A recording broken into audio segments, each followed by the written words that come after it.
Bismillahirrahmanirrahim. Assalamualaikum warahmatullahi wabarakatuh. Alhamdulillahi ala ihsanihi wa syukru lahu ala taufiqihi wa amtinani.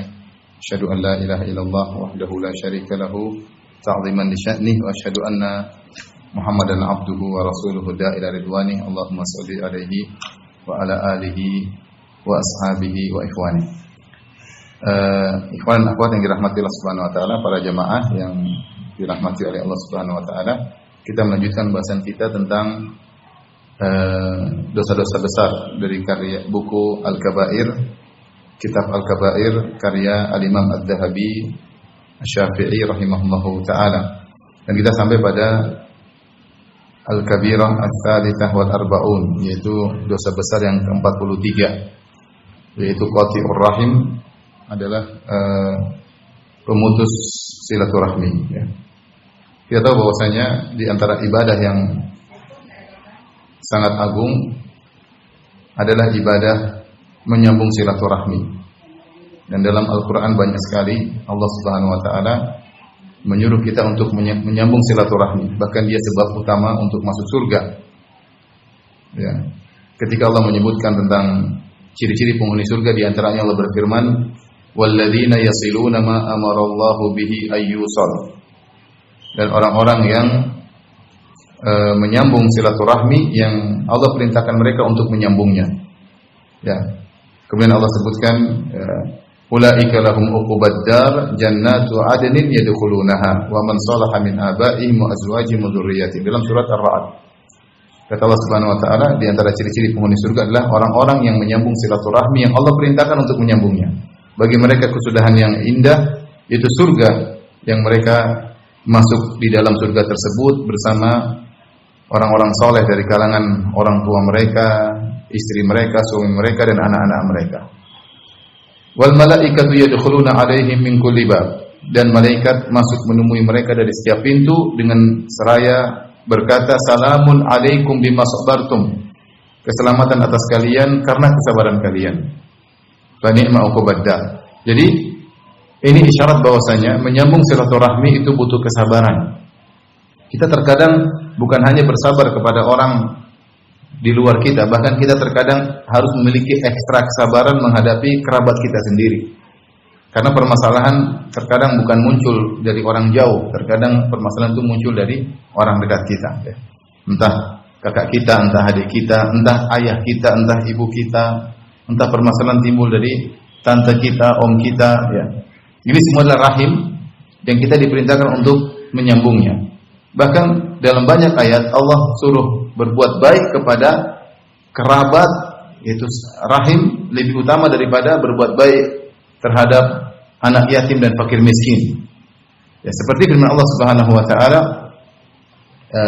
wa ati dzal qurba haqqahu wal miskina wa ibnas sabil wa la tubadzir tabdzira. Contoh, Allah mengatakan, berikanlah dzal qurba haknya, karib kerabat hak mereka. Wa ati dzal qurba haqqahu wal miskina wa ibnas sabil. Kemudian berikanlah hak orang miskin dan berilah hak kepada ibnu sabil, orang yang musafir yang kehabisan bekal. Di sini Allah mendahulukan untuk berbuat baik kepada kerabat, yaitu rahim di antaranya. Demikian juga seperti firman Allah Subhanahu wa taala tentang orang yang beriman yang sungguhnya, kata Allah Subhanahu wa taala, walakinnal birra man amana billahi wal yawmil akhir wal malaikati wal kitabi wan nabiyyin wa atal mala ala hubbihi dzawil qurba wal yatama wal masakin wa ibnas sabil wasailin, seterusnya. Kata Allah Subhanahu wa taala, akan tapi kebajikan yang sungguhnya itu orang beriman kepada Allah, kepada hari akhirat, beriman kepada para nabi, kepada kitab-kitabnya. Kemudian kata Allah, wa atal mala ala hubbihi. Kebajikan yang sungguhnya adalah orang yang memberikan harta yang dia sukai, wa atal mala ala hubbihi, dia suka harta tersebut, kemudian dia berikan kepada karib kerabatnya, wa atal mala ala hubbihi dzawil qurba. Allah mengatakan ala hubbihi, harta yang kau berikan kepada kerabatmu, kau suka harta tersebut. Ini menunjukkan bahwa ini namanya menyambung silaturahmi butuh pengorbanan, butuh kesabaran. Kita berbuat baik kepada kerabat itu di antara jalan mudah menuju kita, mengantarkan kita kepada surga. Saya sering sampaikan di antara fenomena yang merupakan kekeliruan, sebagian orang perhatian kepada orang jauh, Justru kepada orang dekat tidak perhatian. Dia perhatian sama kawannya, sama teman lamanya, tapi sama adik kakaknya dia tidak perhatian. Ini kekeliruan. Justru syariat menyuruh kita menyambung silaturahim, yaitu kerabat-kerabat dekat kita. Karena menyambung silaturahmi di antara sebab utama masuk surga. Demikian juga lawannya memutuskan silaturahmi merupakan sebab utama masuk neraka jahanam. Ketika setelah Allah menyebutkan tentang penghuni surga, Allah menyebutkan penghuni neraka. Kata Allah Subhanahu wa taala, "Walladzina yanquduna ahdallahi min ba'di mitsaqihi wa yaqta'una ma amara Allah bihi ay yusal wa yufsiduna fil ardi ulaika lahumul la'natu wa lahum su'ud dar." Dalam surat Ar-Ra'd kata Allah, dan orang-orang yang membatalkan janji mereka kepada Allah. Wa yaqta'una ma amara Allah bi ayyusal, dan mereka memutuskan silaturahmi yang Allah suruh untuk sambung, mereka putuskan. Ulaika lahumul la'nah, dan mereka melakukan kerusakan di atas muka bumi. Ulaika lahumul la'nah, bagi mereka laknat Allah, wa lahum su'uddar, dan bagi mereka tempat tinggal yang buruk. Jadi kita di antara dua pilihan. Ingin mudah masuk surga, sambung silaturahmi.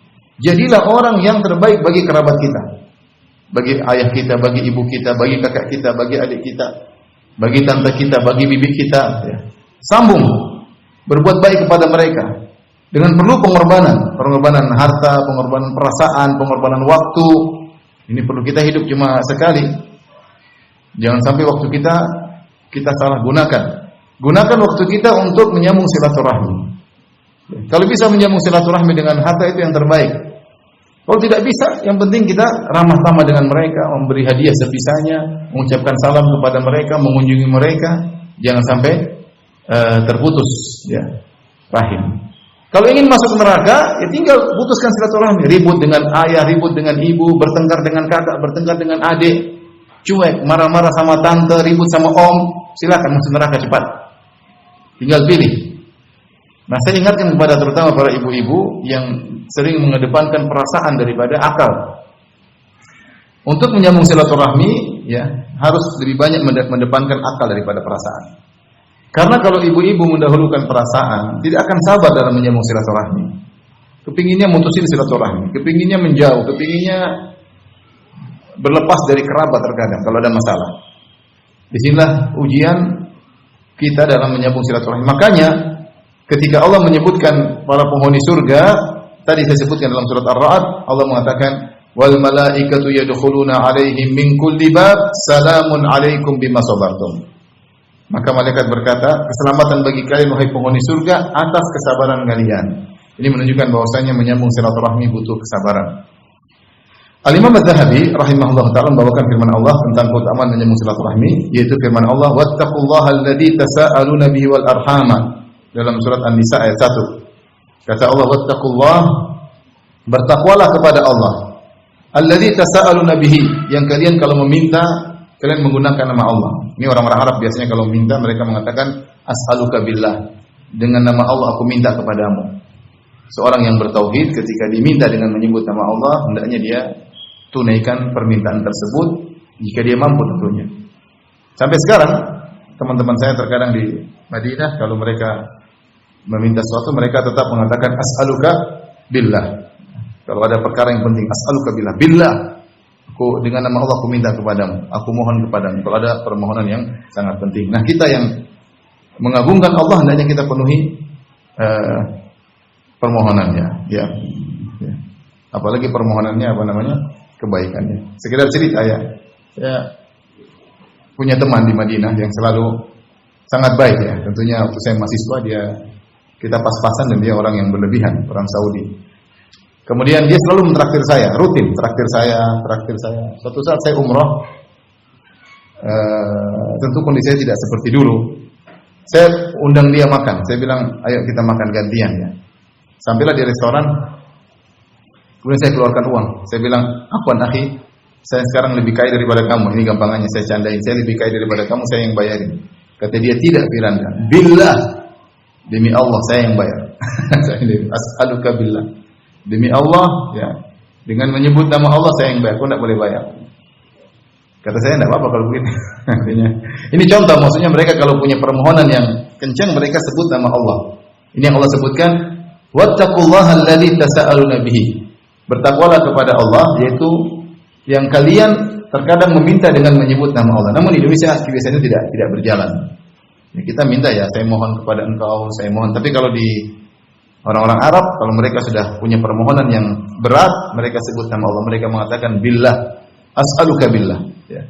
Mereka nyebut nama Allah. Nah, kalau kita disebut nama Allah, kita agungkan Allah, maka kita berhenti dan kita turuti kemauannya selama kita mampu melakukannya. Kemudian Allah mengatakan wal arhama. Perhatikan sini, kalau surat An-Nisa, perhatikan. Allah berfirman,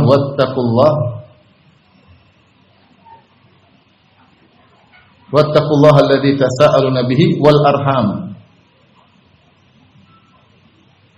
Jadi kata Allah berfirman, bertakwalah kepada Allah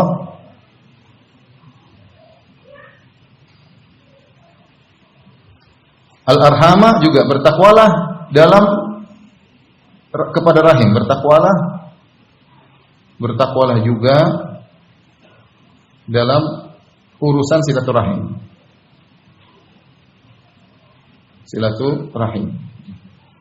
Perhatikan di sini Allah menggandengkan antara bertakwa kepada Allah ya dengan bertakwa dalam rahim, menunjukkan menyambung silaturahmi adalah perkara yang sangat ditekankan. Karenanya Nabi SAW di awal dakwah Nabi SAW, Nabi menyebutkan hal tersebut. Apa kata Abdullah bin Salam? Awwalu kalamin sami'tuhu minan Nabi SAW, ya ayuhan nas, absus salam, watimu ta'am, wasilul arham. Perkataan pertama kali yang saya dengar dari Nabi SAW ketika beliau berdakwah di Madinah, beliau berkata, wahai manusia sekalian, ya, tebarkanlah salam, berilah makanan kepada fakir miskin, wasilul arham, dan sambunglah silaturahmi. Ya, sambunglah silaturahmi. Bahkan dakwah Nabi ini terkenal sampai ketika Abu Sufyan ketika itu masih kafir, bahkan dia gembong orang-orang kafir. Ketika ditanya apa sih yang didakwakan oleh Muhammad, maka Abu Sufyan mengatakan wa kana ya'muruna bis-silah wal afaf was-sidq. Adalah Muhammad SAW memerintahkan kami untuk jujur, untuk menjaga harga diri, dan untuk menyambung silaturahmi. Jadi silaturahmi ini dalam Islam memiliki porsi yang besar, yang terkadang kita kurang perhatikan. Apalagi kalau kita tumbuh dalam tradisi pelit. Kalau orang hidupnya pelit, jangankan sama orang, dia pelit sama kerabatnya, pelit sama kakaknya, pelit sama adiknya. Tidak terbiasa untuk berkorban untuk keluarga. Padahal tadi Allah mengatakan wa atal mala ala hubbihi, dia memberikan harta padahal dia cinta kepada harta tersebut. Sehingga kita dianjurkan ketika memberi bantuan harta kepada keluarga, bukan harta sisa-sisa, bukan pakaian bekas, bukan baju bekas, bukan mesin cuci bekas, bukan rice cooker bekas. Kita kasih duit atau kita belikan yang baru. Sebagai bentuk pelaksanaan perintah Allah untuk menyambung silaturahmi. Jadi butuh berkorban. Dan porsinya besar dalam syariat. Termasuk yang didakwakan oleh Nabi di awal-awal Islam. Nabi menyuruh untuk menyambung silaturahmi. Nah, kita harus memperhatikan hal tersebut, harus punya porsi dalam hal ini. Tapi kalau saya katakan kita tinggal dalam bi'ah, dalam lingkungan yang pelit, repot. Pelit, sejak kecil pelit, tinggal di lingkungan yang pelit. Kita berubah tradisi. Bisa jadi kita hidup di suatu keluarga yang pelit, bapak kita pelit, ibu kita pelit, bapak kita pelit sama kakaknya, ibu kita pelit sama adiknya. Nah, kita harus rubah. Kita ini mengikuti perintah Allah, jangan pelit sama keluarga, dan itu perlu latihan. Berikan, kalau mulai dari yang kecil-kecil, beri hadiah, kirim kue kepada keluarga, berikan hadiah kepada adik, kepada kakak, kepada paman, kepada bibi, sampai menjadi sajiah, menjadi perangai kita, bahwasanya kita sangat ringan tangan kalau kita membantu keluarga dekat kita, kerabat kita. Karena itu ibadah yang agung. Sampai Allah mengatakan, wattaqullaha alladzi tasaaluna bihi wal arham, ay ittaqul arham. Bertakwalah kalian dalam menyambung silaturahmi, jangan sampai kalian putuskan silaturahmi. Jangan sampai kalian putuskan silaturahmi. Itu makna ayat dari surat An-Nisa ayat 1. Baik, ayat berikutnya Al-Imam Az-Zahabi menyebutkan ayat yang lain dalam surat Muhammad ayat 20 sampai 23. Fahal asaitum in tawallaitum an tufsidu fil ardi wa tuqatti'u arhamakum. Ulaika alladziina la'anahumullah fa asammahum wa a'ma absarahum. Yaitu kata Allah Subhanahu wa taala dalam firman-Nya, dan apakah jika kalian berkuasa, ya, kemudian kalian melakukan kerusakan di atas muka bumi dan kalian memutuskan silaturahmi, Ulaika alladziina la'anahumullah, mereka itulah orang-orang dilaknat oleh Allah. Fa asammahum wa ama absarahum, Allah menjadikan mereka tuli dan Allah menjadikan membutakan pandangan mereka. Ini apa namanya? Hukuman berat bagi orang yang memutuskan silaturahmi. Allah sebutkan orang yang melakukan kerusakan di atas muka bumi dan memutuskan silaturahmi, apa hukumannya? Ulaika alladziina la'anahumullah, mereka dilaknat oleh Allah Subhanahu wa taala. Selain dilaknat, fa asammahum, Allah menjadikan mereka tuli, wa a'ma absarahum, Allah jadikan mereka buta. Kalau orang sudah sering memutuskan silaturahmi, dia sulit memahami ayat-ayat, dia sulit mendengar ayat-ayat. Kenapa Allah jadikan telinganya tuli? Allah jadikan matanya buta. Ayat-ayat sulit untuk masuk ke dalam hatinya. Dia baca ayat, baca Quran, tapi tidak masuk. Kenapa? Dia memutuskan silaturahmi tanpa dia sadari. Allah jadikan butakan matanya, Allah jadikan telinganya tuli. Ini fenomena yang saya katakan. Saya kenal seorang, baiknya luar biasa. Kalau saya ke rumahnya, Masya Allah, dia servis luar biasa. Tapi kemudian saya tahu belakangan ternyata dia ribut sama adiknya. Kasihan. Akhirnya lama tidak bersua, lama sampai dia telepon saya, Ustaz tolong hubungi adik saya. Saya bilang, ada apa ini orang ini? Ternyata dia sudah lama memutuskan silaturahmi dengan adiknya. Dia sayang sama adiknya, tapi egonya membuat dia tidak mau menelpon adiknya. Ini ego-ego seperti ini, merasa kakak, merasa saya yang benar, ini membuat kita masuk neraka. Waliyadzubillah. Ya. Kalau Nabi SAW berbicara tentang dua orang yang bukan bersaudara, ya, kata Nabi SAW, la yahilu li muslimin an yahjura akhahu fawqa thalath, tidak halal bagi seorang untuk memboikot saudaranya lebih dari 3 hari. Yaltaqiyani, keduanya bertemu, fa yu'ridu hadza wa yuridu hadza, yang satu berpaling melengos kanan, satu melengos ke kiri. Ya. Kemudian kata Nabi SAW, wa khairuhuma alladhi yabda'u bisalam, yang terbaik di antara keduanya yang memulai mengucapkan salam. Yang terbaik di antara keduanya yang pertama kali mengucapkan salam. Ini bukan saudara kita. Kita ngalah, meskipun kita yang benar, mungkin teman kita yang salah. Kita sudah diemin selama 3 hari, saatnya kita hentikan itu semua. Jangan ikuti syaitan, jangan ikuti hawa nafsu. Syaitan senang-senang kalau kita bermusuhan dengan saudara kita lebih dari 3 hari. Ibu-ibu terutama. Ya. Kalau udah ngambekkan sama temannya 3 hari, 3 bulan, 3 tahun, jangan. Sudah 3 hari saatnya kita menyelesaikan. Minimal kita ucapkan salam. Assalamualaikum warahmatullahi wabarakatuh, ya ukhti. Kalau kita bisa, ya sudah. Kita minta maaf. Meskipun kita yang benar. Kita mengalah demi akhirat kita. Kita mengalah demi derajat kita dinaikkan. Apalagi kalau kita ribut dengan saudara kandung kita, dengan kakak kita, dengan adik kita. Ya sudahlah, ngapain kita nurutin ego kita? Kita ingin hidup bahagia. Ngapain hidup bertengkar sama kakak, bertengkar sama adik? Rugi kita. Sudah mencari kebahagiaan tidak mudah, kebahagiaan kita kotori dengan pertikaian antara kita dengan kerabat-kerabat kita. Mulai sekarang ibu-ibu yang dirahmati Allah Subhanahu wa taala, ikhwan juga sekalian, cek saya punya masalah dengan siapa sekarang ini. Adakah masalahku dengan bapakku, dengan ibuku? Sebagian orang punya masalah dengan bapak dan ibunya, ada. Bertengkar dengan orang tua sendiri, waliyadzubillah. Ya. Lihat, saya punya masalah enggak dengan bapak, dengan saya punya masalah enggak dengan kakak saya? Coba cek ada masalah enggak? Saya punya masalah dengan adik-adik, ada enggak? Cek. Enggak ada, alhamdulillah. Cek, saya punya masalah dengan tante enggak? Dengan bibi? Kalau enggak ada, berarti Anda aman. Tinggal menyambung silaturahmi dengan lebih berbuat baik kepada mereka. Tingkatkan intensitas perhatian kita terhadap mereka. Kalau ada masalah, segera perbaiki. Jangan kita termasuk dari orang yang menyambung silaturahmi karena bahaya hukumannya. Ya. Ulaika alladziina la'anahumullah, mereka adalah orang-orang yang dilaknat oleh Allah. Fa asammahum, Allah buat mereka tuli, wa a'ma absarahum, dan Allah jadikan mereka buta. Tapi kemudian hadis berikutnya, hadis yang pertama disebutkan oleh al-Imam Az-Zahabi rahimahullah, wa qala Nabi sallallahu alaihi wasallam bersabda, la yadkhulul jannata qati'. Sungguhnya orang yang memutuskan silaturahmi tidak masuk surga. Mengerikan. Sudah dilaknat, dibutakan, ditulikan, tidak masuk surga. Ini ancaman yang berat. Ai qati'ar rahim, tidak masuk surga orang yang memutuskan silaturahmi. Ini menunjukkan bahwasanya memutuskan silaturahmi adalah dosa besar. Tentunya kalau dia muslim, dia tidak akan kekal dalam neraka, ya. Ya, tapi kalau dia kafir tentu kekal. Karena silaturahmi, memutus silaturahmi bukan kekufuran, tapi dia dosa besar. Sebagaimana zina, sebagaimana makan riba, sebagaimana dosa membunuh. Di antara dosa besar yang berbahaya adalah memutuskan silaturahim. Diancam dengan tidak masuk surga, la yadkhulul jannata qati'. Orang yang putus silaturahmi tidak masuk surga.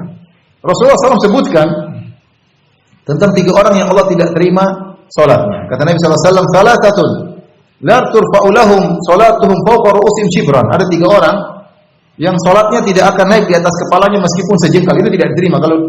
Kalau diterima itu naik ke atas. Ilaihi yas'adul kalimut thayyibu wal amalu shalih yarfa'uh. Kepada Allah angkat amal soleh.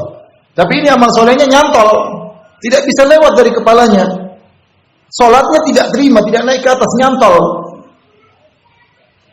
Siapa 3 orang tersebut? Di antaranya Rasulullah SAW mengatakan, yaitu rajulun amma qauman wa hum lahu karihun, seorang imam yang dibenci oleh makmumnya. Ya. Ya. Kemudian yang kedua adalah imra'atun batat wa zawjuha 'alaiha karih. Wanita yang tidur pula sementara suaminya jengkel sama dia. Jika ada masalah, cuek aja istrinya, tidak peduli, suaminya ngomel dia tidur aja, padahal dia yang salah. Ini juga tidak diterima salatnya. Perempuan seperti ini, perempuan yang membangkang kepada suami. Yang ketiga, al-akhwani mutasariman, 2 orang yang saling bertengkar. Maka menyedihkan seorang dia salat tidak diterima. Kenapa? Dia sedang bertengkar dengan saudaranya. Dia sedang memutuskan silaturahmi. Makanya merugi. Ya. Demikian dalam hadis Rasulullah SAW menyebutkan setiap hari Kamis dan Senin ada bonus dari Allah, ampunan bagi orang yang tidak berbuat syirik kepada Allah Subhanahu wa taala. Kata Nabi SAW, "Tuftahu abwabul jannah likulli yaumil itsnain wal khamis." Dibukakan pintu-pintu surga setiap hari Senin hari Kamis. Fayughfaru likulli 'abdin la yusyriku billahi syai'a. Maka ada bonus ampunan bagi setiap orang yang tidak berbuat syirik sama sekali kepada Allah setiap hari Senin hari Kamis. Ini semoga orang-orang yang bertauhid dapat ampunan. Kita ini melakukan maksiat setiap hari. Tetapi kalau kita bertauhid tidak berbuat syirik, ada bonus ampunan setiap hari Senin hari Kamis. Ada bonus ampunan. Tetapi illa rajulan kana bainahu wa baina akhihi syahna. Ada seorang ahli tauhid tidak dapat bonus ampunan. Siapa? Itu orang yang punya permasalahan dengan saudaranya. Fa yuqal anziru hadaini hatta yastalihah. Maka dikatakan jangan beri ampunan kepada 2 orang ini, jangan beri ampunan kepada 2 orang ini sampai mereka damai. La ilaha illallah. Sungguh merugi orang ini.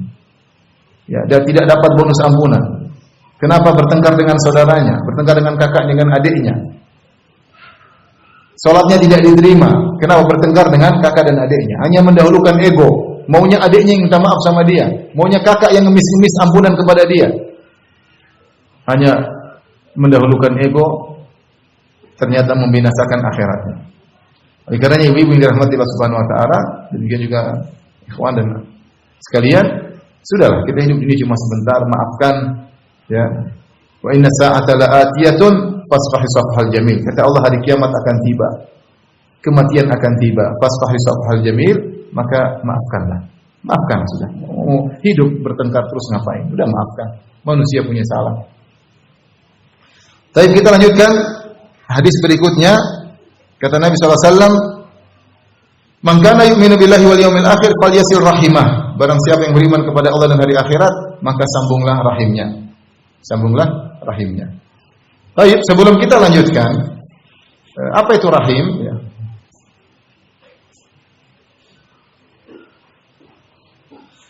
Ar-rahim, rahimnya dari rahimul mar'ah, dari maknanya rahim wanita. Rahim wanita. Siapa rahim kita? Ada khilaf di kalangan para ulama, tetapi semakin dekat kekerabatan kita, maka semakin kuat tali rahimnya, dan itu semakin buat kita perhatian terhadap mereka. Kalau boleh saya katakan ring 1 yang harus kita perhatikan, ya. Misalnya seorang di sini ya.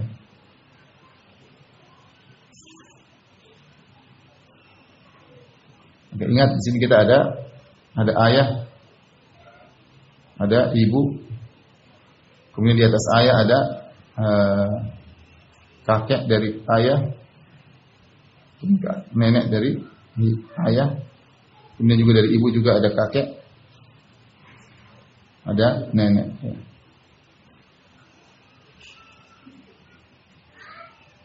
Kemudian dari ayah dan ibu ada kakak adik, ya, kandung. Ini adalah rahim kita. Demikian juga ada kakak atau adik seayah atau seibu. Ini juga adalah kerabat kita. Kemudian kita ada juga namanya anak-anak. Kemudian kakak dan ini punya anak juga, ini namanya sepupu. Bukan sepupu, keponakan. Ya. Ayah dan ibu ada namanya paman atau tante. Jadi ibu juga demikian. Ada om, bibit misalnya, bude ya. Inilah ini juga ada keponakan di sini, ponakan.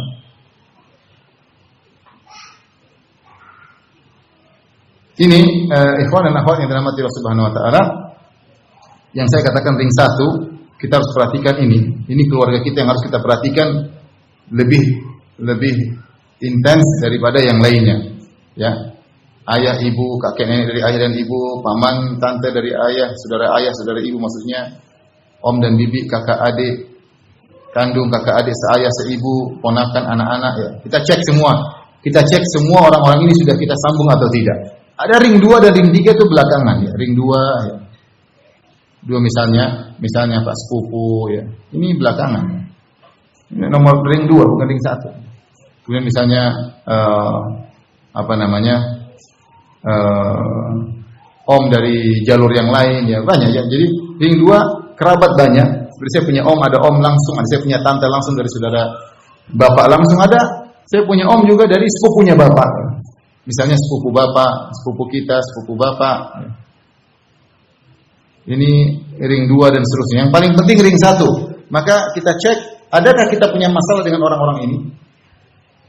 Kalau kita nggak punya masalah, berarti alhamdulillah, kita berarti tinggal kita lebih berbuat baik, telepon mereka, beri hadiah kepada mereka, tanya kabar-kabar mereka. Ketika Idul Fitri, Idul Adha kita bisa ketemu mereka, itu yang terbaik. Ya. Ring 2, kalau bisa alhamdulillah, kalau enggak, tidak apa, yang penting ring 1 yang paling utama. Baik, Nabi berkata, "Man kana yu'minu billahi wal yawmil akhir falyasir rahimah." Siapa yang beriman kepada Allah dan hari akhirat, maka sambunglah silaturahmi. Dan sering Nabi menyampaikan barang siapa beriman kepada Allah dan hari akhirat berkaitan dengan perkara yang sulit dilakukan, butuh keimanan yang tinggi. Contoh, kata Nabi, "Man kana yu'minu billahi wal akhir falyakul khairan aw liyasmut." Siapa beriman kepada Allah dan hari akhirat, omong yang baik atau diam. Sulit orang milih kata-kata. Tidak berkata kecuali yang baik-baik, tidak mungkin bisa dilakukan kecuali orang yang beriman kepada hari pembalasan. Sekarang lihat orang ngomong seenaknya, komentar seenaknya, nuduh seenaknya, buat kebohongan seenaknya, karena dia iman kepada hari akhirat kurang. Kalau dia beriman ada hari pembalasan, dia pasti ngomong tidak sembarang. Tidak asal menuduh, tidak asal komentar. Nabi juga berkata, "Man kana yu'minu billahi wal yawmil akhir falyukrim dhaifahu." Siapa yang beriman kepada Allah dan hari akhirat, hendaknya dia muliakan tamunya. Muliakan tamu butuh perjuangan, butuh biaya, butuh duit. Tamu datang diservis dengan baik hari pertama, hari kedua, hari ketiga, maka Nabi mengatakan hendaknya beriman kepada Allah dan hari akhirat. Kalau beriman kepada hari pembalasan, dia tidak ragu-ragu untuk menjamu tamu karena dia yakin akan dibalas oleh Allah Subhanahu wa taala. Maka yu'minu billahi wal yawmil akhir falyukrim jarahu. Siapa yang beriman kepada Allah dan akhirat, maka dia muliakan tamunya. Dia sengaja bikin kue untuk diberikan kepada tamunya. Dia tidak mengganggu tamunya karena dia tahu dia akan diminta pertanggungjawaban oleh Allah tentang sikapnya kepada tamunya. Di antaranya, man kana yu'minu billahi wal yawmil akhir fal yasil rahimah. Siapa yang beriman kepada Allah dan hari akhirat, maka hendaknya dia sambung silaturahmi. Butuh keyakinan bahwasanya apa yang kita lakukan, kebaikan yang kita lakukan untuk kerabat-kerabat kita ada balasannya di akhirat kelak. Apa yang kita lakukan ini semua akan menambah derajat kita di akhirat kelak, di surga. Dan ini butuh keyakinan. Maka ketika kita berkorban dengan sedikit waktu, dengan sedikit tenaga, dengan sedikit pikiran, dengan sedikit harta, untuk kita berikan kepada kerabat kita, kita siap. Kenapa? Karena kita beriman dengan hari akhirat. Tapi berikutnya Nabi SAW bersabda, Inna Allaha khalaqal khalqa. Sesungguhnya Allah menciptakan makhluk. Hatta idza faragha minhum qamatir rahim. Ketika Allah sudah selesai menciptakan makhluk, tiba-tiba rahim berdiri. Rahim berdiri. Wa faqalat rahim berkata, hadza maqamul a'idzi bika minal qati'ah. Jadi dia mengatakan, ya Allah, aku berlindung kepada Engkau dari sikap memutuskan silaturahim.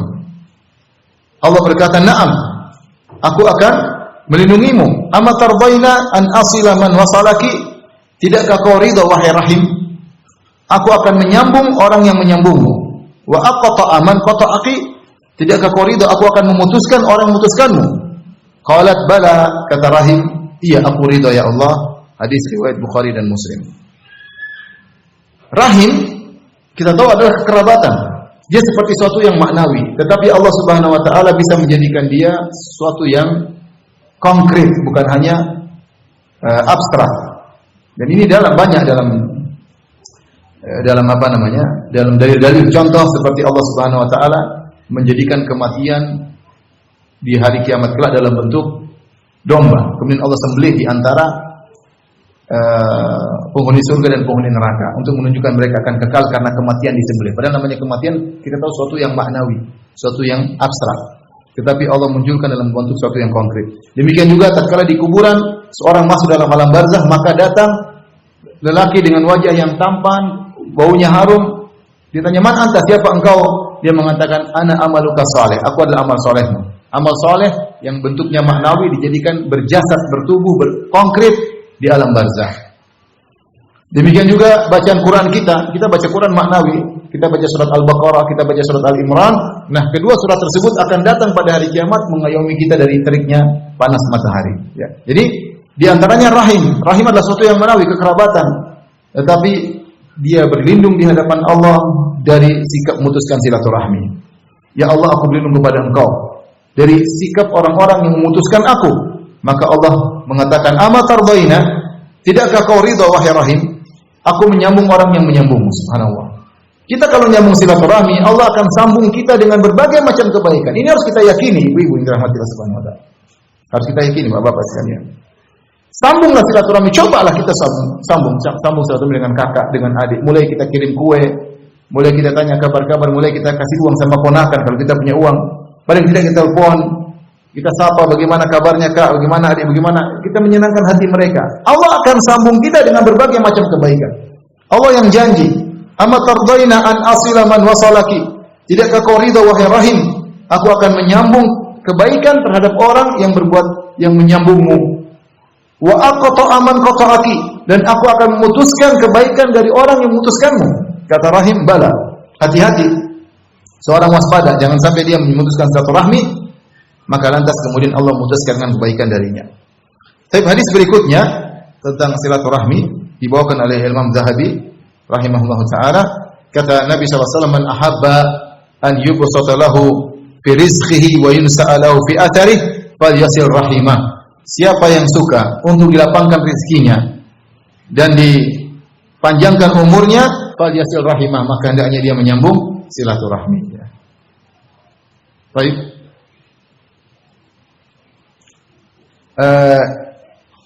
Di sini tentang keutamaan menyambung silaturahmi. Menyambung silaturahmi.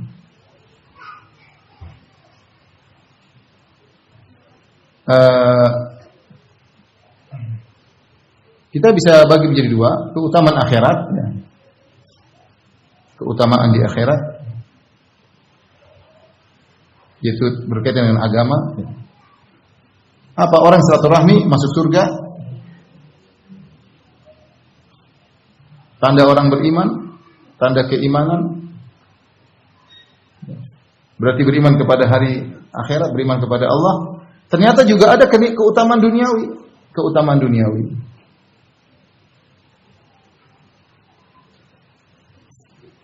Keutamaan duniawi. Apa keutamaan duniawi tersebut? Di antaranya adalah Allah menyambung dengan kebaikan. Allah memberikan kebaikan kepadanya. Secara umum, hadis tadi sebelumnya memberikan atau menyambung kebaikan kepadanya.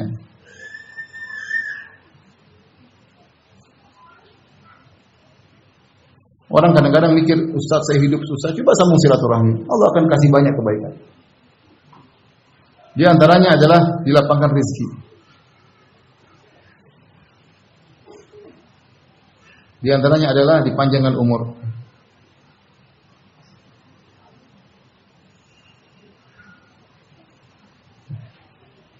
Bisa jadi seorang dengan menyambung silaturahmi dijadikan sehat tubuhnya oleh Allah Subhanahu wa taala. Dihindarkan dari berbagai macam penyakit. Kenapa? Dia sambung silaturahmi. Disambung silaturahmi. Ini adalah Allah bukan hanya menjanjikan kenikmatan akhirat, bahkan Allah juga menjanjikan kenikmatan duniawi. Ini diantara sarana untuk meraih dunia adalah dengan menyambung silaturahmi. Siapa yang ingin dilapangkan rezekinya? Kita semua ingin menjadi orang kaya. Ya, ingin harta lapang. Makanya kerja setengah mati, kita ingin harta lapang. Terkadang kita menempuh sebab-sebab duniawi, sebab-sebab materi. Kita lupa di sana ada sebab ukhrawi yang memudahkan kita untuk dilapangkan rezekinya. Di antaranya sambung silaturahmi. Kalau kita punya harta, kasih sama orang tua, jangan perhitungan. Yang penting anak istri sudah aman ya. Anak-anak sudah nyaman sekolahnya, sudah gemuk-gemuk, istri sudah gemuk, selesai ya. Tinggal orang tua sudah kasih uang banyak-banyak sama orang, jangan perhitungan sama orang tua. Kasih ayah, kasih ibu ya. Allah akan lapangkan rezeki. Yang janji Nabi SAW, "Man ahabba an yubsata lahu fi rizqi." Siapa yang ingin dilapangkan rezekinya, sambung silaturahmi. Ayah dan ibu meninggal, masih ada kakak adik, kasih. Ada rezeki sama mereka. Yang penting kebutuhan rumah aman dulu. Ya. Kalau sudah aman, sudah selesai, tinggal kita menyambung silaturahmi. Selain dilapangkan rezeki, dipanjangkan umur. Panjangkan umur. Seharusnya kita meninggal umur 40, 45, Allah tambah umur kita menjadi 50, 60, terserah Allah Subhanahu wa taala ya. Ini sebab yang real, nyata kita lihat. Sebagian ulama menafsirkan siapa yang menyambung silaturahmi, dia panjangkan umurnya, dilapangkan rezekinya, kata mereka maksudnya adalah secara keberkahan. Umurnya tetap saja, tetapi seluruh waktunya berkah. Hartanya tetap saja, tetapi hartanya berkah, tidak ada yang terbuang sia-sia, tidak beli barang-barang tidak bermanfaat. Tidak beli barang-barang mewah-mewah untuk bangga-banggaan, enggak, memang seluruh hartanya bermanfaat. Jadi harta dan umurnya tetap, tetapi berkah. Namun pendapat yang lebih kuat, bukan cuma tetap, memang ditambah, umur ditambah, rezeki ditambah. Makanya saya temukan orang-orang sahabat-sahabat saya yang mereka benar-benar suka menyambung silaturahmi, Allah lapangkan rezekinya. Belum Allah lapangkan rezekinya. Allah banyak hindarkan mereka dari berbagai macam penyakit. Kenapa? Karena mereka suka menyambung silaturahmi, sangat sayang kepada orang tuanya, sangat perhatian sama kakak adiknya. Mereka orang-orang sukses. Maka kalau mau dipanjangkan rezeki, dipanjangkan umur, lapangkan rezeki, maka sambung silaturahmi. Ya. Baik, hadis berikutnya Nabi SAW bersabda, "Ar-rahimu mu'allaqatun bil arsy taqulu man wasalani wasalahu Allah wa man qata'ani qata'ahu Allah." Jadi, Ar-Rahim tergantung di arsy Allah, dia bergantung di arsy Allah, kemudian dia berkata, siapa yang menyambungku maka Allah akan menyambungnya, Allah akan berikan dia kebaikan. Wa man qata'ani, siapa yang memutuskan aku maka Allah akan putus kebaikan darinya. Allah akan putus kebaikan darinya. Seakan-akan rahim setelah Allah janji kepada dia, sebagaimana hadis yang sebelumnya Allah mengatakan, "Amatardaina an asil man wasalati wa aqta'a man qata'aki." Tidakkah kau ridha wahai rahim? Aku akan menyambung kebaikan bagi orang yang menyambungmu, dan aku akan memutuskan kebaikan dari orang yang memutuskanmu. Rahim berkata, "Bala, saya ridha ya Allah." Kemudian rahim memberi pengumuman, dia bergantung di arsy Allah, dan dia berkata, "Man wasalani wasalahu Allah." Siapa yang menyambungku, Allah akan sambung dia. "Wa man qata'ani qata'ahu Allah." Barang siapa yang memutuskan aku, maka Allah akan memutuskan dia. Saya pernah diundang satu pengajian, tapi saya tidak bisa hadir. Salah seorang kawan, dia perhatian sama dia, orangnya masya Allah, orangnya dermawan, kemudian orangnya ramah. Dia sampai mengumpulkan 300 kerabatnya, punya acara tahunan kalau tidak salah. Begitu kalau nggak salah di Surabaya. Cuma saya berhalangan, cuma saya kirim salam. Dia punya acara tahunan kumpul kalau tidak salah 200 atau 300 orang, subhanallah. Perhatian sekali ya untuk bisa menyambung rahim. Situlah kebahagiaan.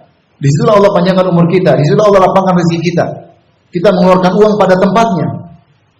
Sambung silaturahmi. Sebagian orang mikir jauh-jauh, taruh uang sama anak yatim, sama janda, janda muda, janda kaya, jauh-jauh. Sementara adiknya tidak dia perhatikan, kakaknya tidak dia perhatikan, salah. Yang dekat-dekat dulu. Kita lepaskan uang kita pada tempatnya. Di antaranya kita menyambung silaturahmi. Baik. Dalam lafal yang lain, yaqulullah, Allah berkata, man wasalaha wasaltuhu. Allah menyambut, Allah berkata, siapa yang menyambung rahim, aku akan menyambung kebaikan baginya. Wa man qata'aha batattuhu. Siapa yang memutuskan, maka aku akan putuskan kebaikan darinya. Kemudian juga waqala Allah Ta'ala, Al-Imam Az-Zahabi membawakan ayat yang lain, walladzina yanquduna 'ahdallahi min ba'di mitsaqi wa yaqta'una ma amara Allah bihi ayyusal wa yufsiduna fil ardi ulaika lahumul la'natu wa lahum su'ud dar. Di antara ayat yang lain yang menunjukkan bahayanya memutuskan silaturahmi itu dalam surat Ar-Ra'd ayat 25. Kata Allah, dan orang-orang yang membatalkan janji Allah dan orang-orang yang memutuskan silaturahmi dan melakukan kerusakan di atas muka bumi, bagi mereka adalah laknat Allah dan bagi mereka adalah tempat tinggal yang buruk. Ini ancaman sebagaimana sudah lalu, orang yang bersilaturahmi dilaknat oleh Allah Subhanahu wa taala. Kemudian Imam Zahabi membawakan hadis yang lain. Waqala Muhammad bin Amr an Abi Salamah an Abi Hurairah radhiyallahu anhu anna Nabi sallallahu alaihi wasallam qala yaqulu Allah taala, kata Nabi sallallahu alaihi wasallam, Allah berfirman, Anar Rahman wa hiya Rahim. Aku adalah Ar-Rahman dan dia Ar-Rahim. Artinya Rahman dan Rahim diambil dari satu kata yang sama, yaitu dari rahmah, dari kata rahmat, kasih sayang. Man wasalaha wasaltuhu. Siapa yang menyambung rahim, aku akan menyambung kebaikan baginya. Wa man qata'aha qata'tuhu. Siapa yang memutuskan silaturahmi, maka aku akan memutuskan kebaikan darinya. Fanaqul, Al-Imam Zahabi berkata, maka kami berkata, man qata'a rahimahu al-fuqara wa huwa ghaniyun fa huwa muradun wa labud. Siapa yang memutuskan silaturahim dari kerabat-kerabatnya yang miskin padahal dia kaya, maka dialah orang yang termasuk dalam hadis ini. Wa man qata'ahum bil jafa wal ihmal wal hamaq. Demikian juga orang wakada, orang yang memutuskan silaturahmi dengan kerabatnya dengan sikap kasarnya, dengan tidak mempedulikan, dengan kebodohan. Termasuk dalam hadis ini, yaitu Allah akan putuskan dia. Jadi Imam Zahabi mengingatkan, terkadang seorang kaya ternyata dia punya kerabat miskin-miskin, dia cuekin, tidak dia telepon, tidak dia kunjungi. Ini memutuskan dengan sikap yang kaku, jafa, itu sudah bentuk memutuskan silaturahmi, kata Imam Zahabi. Jadi memutuskan silaturahmi menurut Imam Zahabi bukan berarti kita harus bertengkar, tidak harus bertengkar. Jangan disangka memutuskan silaturahmi itu cukup dengan bertengkar baru dikatakan memutuskan silaturahmi. Tidak. Kata beliau, kalau kamu kaya dan kamu punya kerabat yang miskin, kamu cuekin, itu memutuskan silaturahmi. Kamu cuekin, tidak kamu pedulikan, kamu sikapnya kaku dengan mereka, itu namanya memutuskan silaturahmi. Harusnya kamu cari tahu tentang kondisi mereka. Harusnya kamu berikan bantuan kepada mereka, itu rahimmu, kerabatmu. Bertakwa kepada Allah dalam menyambung silaturahmi. Nabi SAW bersabda, "Bulu arhamakum walau bisalam." Kata Nabi SAW, basahilah rahimmu meskipun hanya dengan salam. Karena para ulama mengatakan, qati'atur rahim, memutuskan silaturahmi itu suatu diibaratkan dengan suatu yang panas, memutuskan silaturahmi suatu yang panas. Menyambung silaturahmi diibaratkan dengan suatu yang basah, yang menyegarkan, yang menyambung.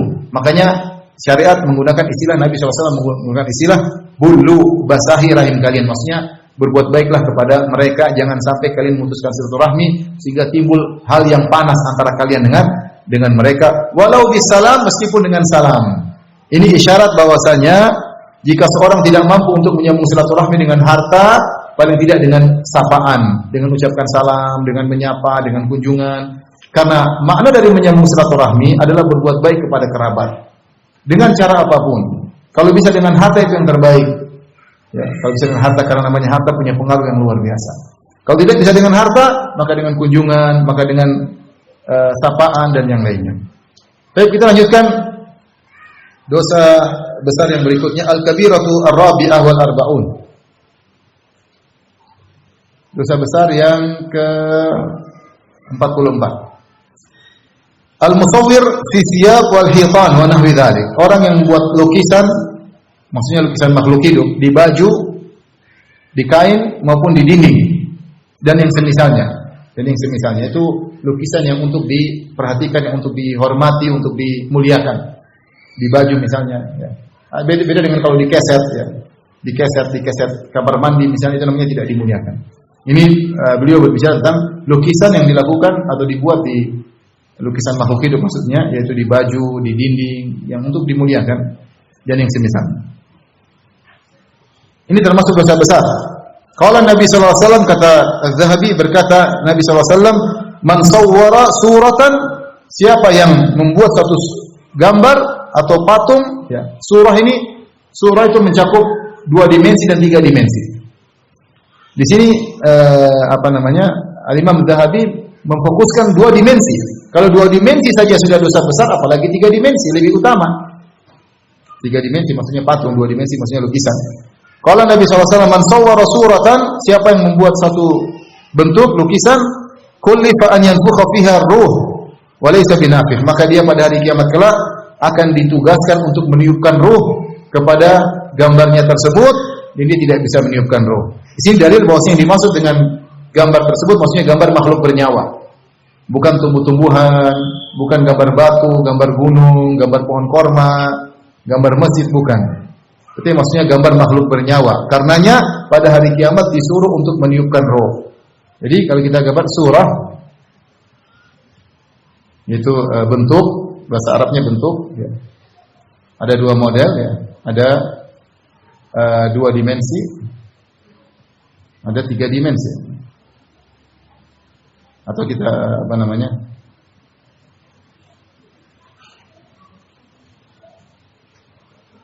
kita bagi menjadi makhluk bernyawa,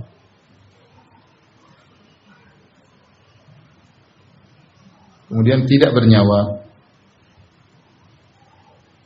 Kalau tidak bernyawa tidak jadi masalah, ya. Seperti misalnya batu, tumbuhan, ya. Makin keluar dari pembahasan kita. Makhluk bernyawa bisa jadi 2 dimensi, dalam kurung lukisan atau gambar. Bisa 3 dimensi, maksudnya adalah patung. Ini adalah dosa besar. Membuat lukisan seperti ini adalah dosa besar. Karena disuruh meniupkan ruh pada hari kiamat. Hukumannya disuruh meniupkan ruh pada hari kiamat. Tentu tidak akan mampu, ya. Baik. Hadis berikutnya, waqala Nabi sallallahu alaihi wasallam bersabda, "Asyaddun nasi adzaban yaumal qiyamah al-musawwirun." Orang yang paling berat siksaannya pada hari kiamat kelak adalah orang-orang yang menggambar atau melukis atau membuat patung, makhluk bernyawa maksudnya. Yuqalu lahum, dikatakan kepada mereka, "Ahyu ma khalaqtum." Hidupkanlah apa yang kalian ciptakan tersebut. Mengerikan. Jadi jangan bermain-main masalah lukisan. Lukisan orang bernyawa, hati-hati. Karena kata Nabi, "Asyaddun nas adzaban." Orang yang paling berat siksaannya. Disuruh menciptakan, memberi ruh. Bisa bikin ruh? Nggak bisa bikin ruh. Dan ini mencakup 3 dimensi dan 2 dimensi. Di antaranya perhatikan. Wa qalat Aisyah, hadis berikutnya berkata Aisyah radhiyallahu anha, qadima Rasulullah SAW min safarin wa qad satartu sahwatan li bi karamin fihi tamathil. Ya. As-sahwa kal majlis wa sufa fil bait. Kata Aisyah, Nabi SAW datang dari safar, pulang dari safar, mau masuk ke rumah. Dan Aisyah menyiapkan, waqad satartu sahwatan, yaitu aku siapkan majelis tempat duduk, yaitu yaitu tempat untuk Nabi masuk, ya.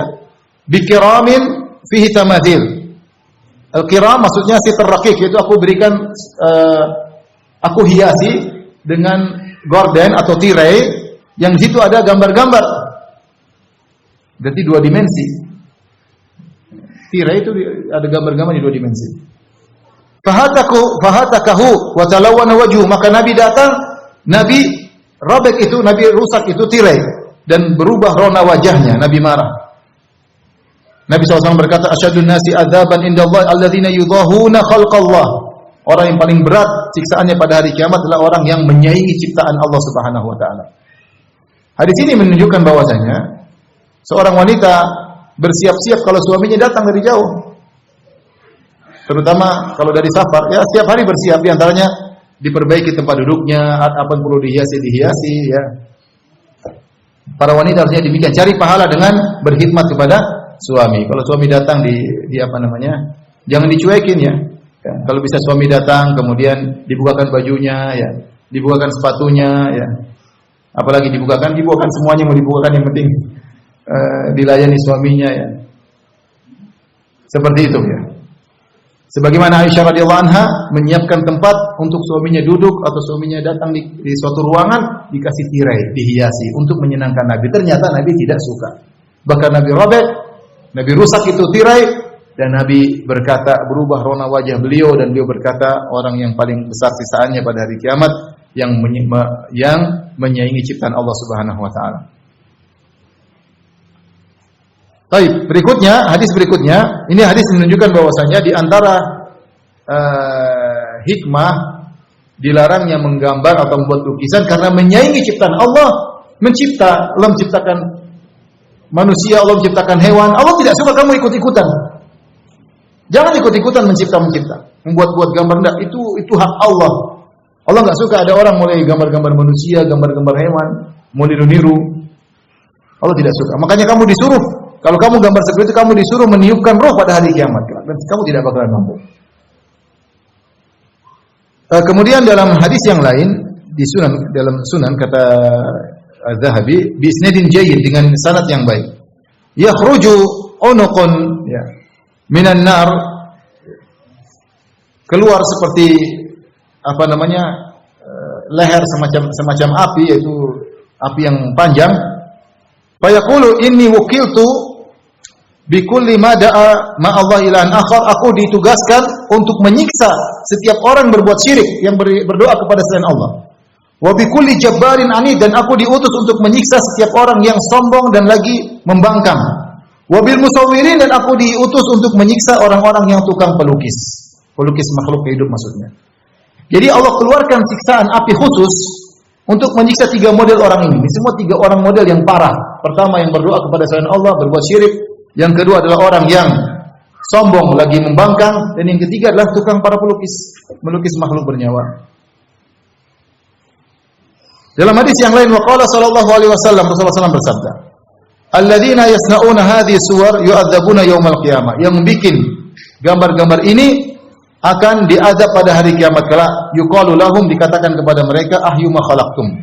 Hadis riwayat Bukhari dan Muslim, hidupkanlah apa yang telah kalian ciptakan.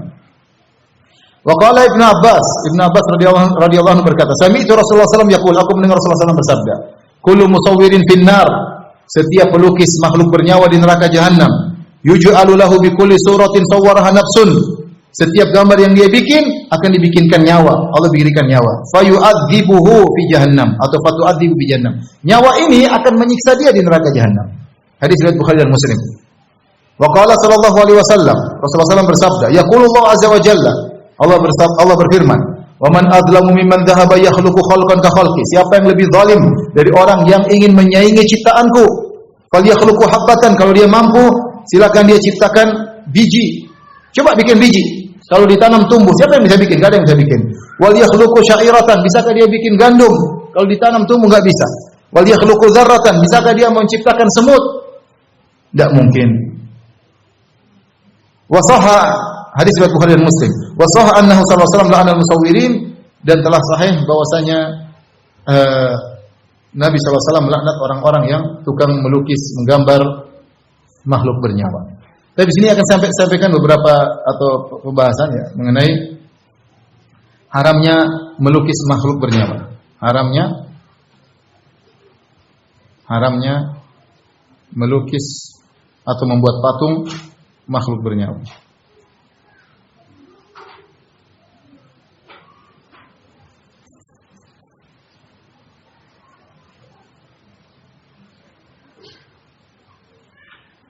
Ilahnya banyak ya, sebab pengharaman banyak.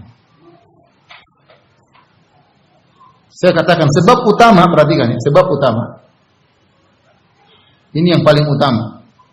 Karena itu makhluk bernyawa.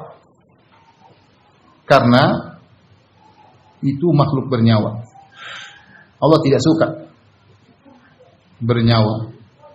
Karenanya di neraka disuruh meniupkan ruh untuk meniupkan ruh. Ini sebab utama. Yang berikutnya sebab yang lain, sebab-sebab yang lain bukan utama. Yang utama ini karena kita baca hadis-hadis rata-rata siapa yang bikin makhluk bernyawa maka diadab. Selalu masalahnya mengenai makhluk bernyawa. Jadi sebab utama karena kamu bikin makhluk bernyawa. Sebab-sebab lain pengharaman para ulama mengatakan di antaranya adalah wasilah untuk berbuat syirik, wasilah pada kesyirikan. Karena patung-patung, kemudian gambar-gambar syekh-syekh lama-lama disembah, lama-lama lama-lama diagungkan, wasilah kesyirikan. Di antaranya adalah menyaingi ciptaan Allah. Ini di antaranya. Di antaranya adalah malaikat tidak masuk. Malaikat tidak masuk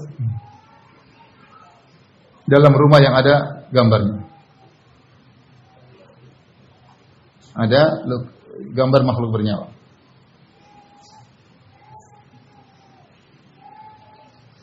Kenapa saya harus sampaikan ini? Karena sebagian orang ingin menghalalkan lukisan makhluk bernyawa dengan mengatakan, kan sebabnya adalah wasilah kepada kesyirikan. Sekarang nggak ada syirik, mana syirik? Nggak ada orang bikin patung kemudian disembah. Mereka bilang oleh karenanya tidak mengapa kalau kita bikin patung kemudian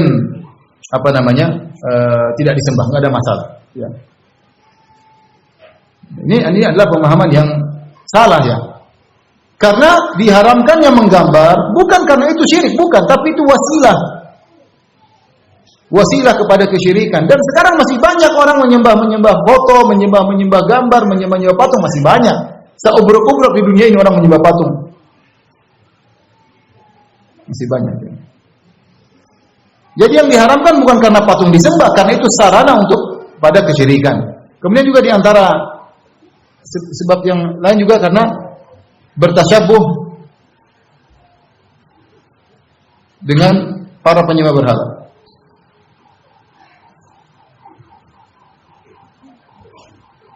Makanya saya katakan sebab utama karena adalah makhluk bernyawa. Itu sudah cukup untuk menjadikan melukis adalah hukumnya haram. Karenanya pada hari kiamat disuruh untuk meniupkan nyawa itu. Dan juga menyaingi ciptaan Allah, ini juga di antara sebab yang utama juga. Tapi intinya, kapan Anda bikin makhluk bernyawa, Anda akan disuruh meniupkan meniupkan ruh pada patung atau gambar tersebut. Seandainya ada sebab-sebab yang lain tidak terpenuhi, masih ada sebab utama ini. Ini tetap menjadikan haram. Taruhlah bukan wasilah kesyirikan. Taruhlah bentuknya tidak seperti Tuhan-Tuhan pada penyembah berhala. Taruhlah maksudnya tidak menyaingi ciptaan Allah. Taruhlah, tapi ada sebab utama, yaitu kamu bikin makhluk bernyawa. Ya. Jadi lukisan hukumnya haram, apalagi patung hukumnya haram. Ya, hukumnya haram. Makanya Nabi SAW mengatakan kepada Ali bin Abi Thalib, Allah tada timsalan ila tamassahu. Jangan kau dapati satu patung kecuali kau hancurkan. Patung mana saja. Wala qabran musyrifan ila sawaitahu, dan tidak ada kuburan yang tinggi kecuali kau ratakan. Dalil bahwasanya membuat patung hukumnya haram. Baik. Di antara mereka ada yang menghalalkan membuat patung dengan berdalil kisah Nabi Sulaiman. Ini syubhat ya. Syubhat. Saya tutup pengajian kita dengan ini, syubhat. Nabi Sulaiman alaihissalam dibuatkan patung oleh jin-jin. Dalam firman Allah Subhanahu wa taala, ya'maluna lahu ma yasha'u min maharib wa tamathil wa jifan qudur rasiyat dan seterusnya. Yaitu para jin membuat bagi Nabi Sulaiman tamathil, patung-patung, mihrab-mihrab dan patung-patung. Jin-jin kerja. Nah, perhatikan, apa sih dalilnya? Dalilnya kalau patung haram, harusnya zaman Nabi Sulaiman patung juga haram. Bagaimana bantahannya? Bantahannya yang mudah, bahwasanya pertama, itu syariat di zaman Nabi Sulaiman.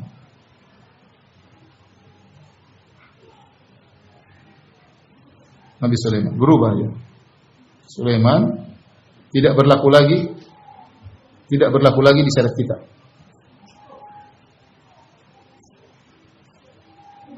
Kalau ada yang berkata, Ustaz, apakah kesyirikan diharamkan, dibolehkan zaman Nabi Sulaiman? Bikin patung bukan syirik. Ingat, patung itu bukan disembah.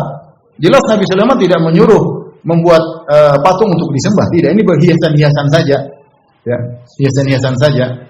Ya, di zaman Nabi Sulaiman pernah boleh, zaman sekarang tidak boleh. Bantahan yang kedua, patung-patung tersebut tidak disebutkan sebagai makhluk bernyawa, disebutkan sebagai patung bernyawa, patung makhluk bernyawa. Enggak ada dalilnya. Allah hanya menyebutkan patung-patung, bisa jadi patung tidak bernyawa, bisa jadi patung tumbuhan, bisa jadi patung apa, belum tentu patung makhluk bernyawa. Jadi itu dibolehkan, syariat kita pun membolehkan, enggak ada masalah. Ya. Ini kemudian juga seandainya itu patung bernyawa, itu pun khusus buat Nabi Sulaiman. Buat Nabi Sulaiman. Alaihissalam ya. Ya. Nabi punya khususan ya, dibuat patung karena jin-jin bekerja untuk Nabi Sulaiman. Sebagaimana khusus bagi Nabi Isa alaihissalam membuat patung dari tembikar dari tanah liat menjadi burung kemudian ditiupkan. Boleh, khusus buat Nabi. Makanya ya'maluna lahu. Mereka jin-jin bekerja untuk Nabi Sulaiman ya. Jadi tidak bisa dijadikan dalil, terlalu banyak dalil menunjukkan bahwasanya membuat patung makhluk bernyawa hukumnya haram ya. Disebut oleh Nabi SAW dalam banyak dalil. Ini ijma ulama, namun kita dapati sebagian orang menggampang-gampangkan ya, kemudian mendatangkan syubhat untuk membolehkan bikin patung seenaknya, dan ini sangat rawan karena orang yang paling besar azabnya diantaranya yang buat patung. Demikian ibu-ibu yang dirahmati Allah Subhanahu wa taala, kajian kita insyaallah kita lanjutkan bulan depan. Wabillahi taufiq wal hidayah. Assalamualaikum warahmatullahi wabarakatuh.